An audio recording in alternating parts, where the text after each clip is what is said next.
Le 6e congrès extraordinaire du Parti démocratique de Côte d'Ivoire, PDCI, s'est tenu lundi 15 octobre 2018 à Daokro, dans une liesse populaire et digne des grands jours.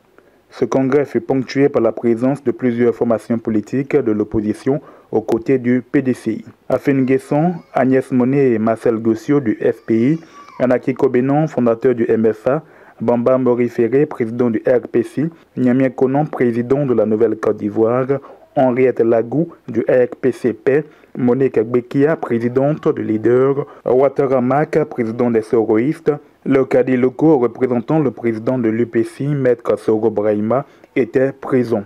Tous ont dénoncé l'imposture et le bradage de la Côte d'Ivoire par le régime Ouattara et se disent prêts à fonder les bases d'une nouvelle alliance politique pour la présidentielle 2020. Il y a un espoir pour la Côte d'Ivoire. Il y a une espérance pour notre peuple.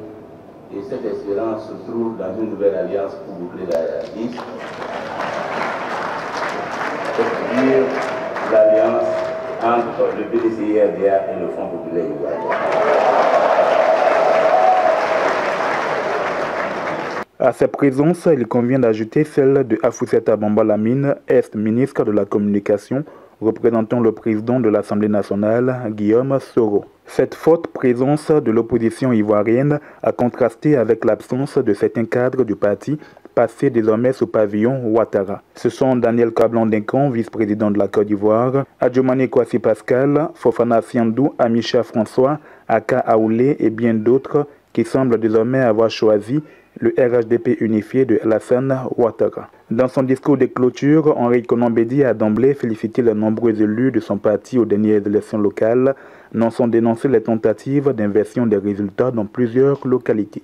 Par ailleurs, le président du PDCI s'est voulu très clair envers les équilibristes, les ministres issus de ces rangs qui sont à cheval entre le PDCI et le RHDP unifié de Ouattara.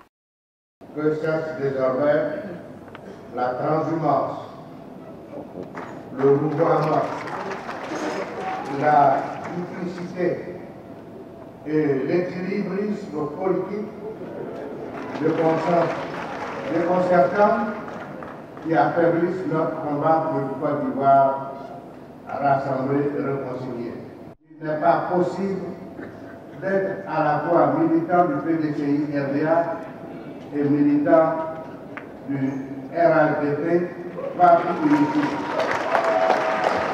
Enfin, Bédié a annoncé une convention du parti en 2019 en vue de désigner le candidat du PDCI pour la présidentielle 2020. Un militant actif et discipliné, dit-il. Une nouvelle qui a été accueillie dans la ferveur, le 13e congrès du parti étant prévu après les élections présidentielles de 2020.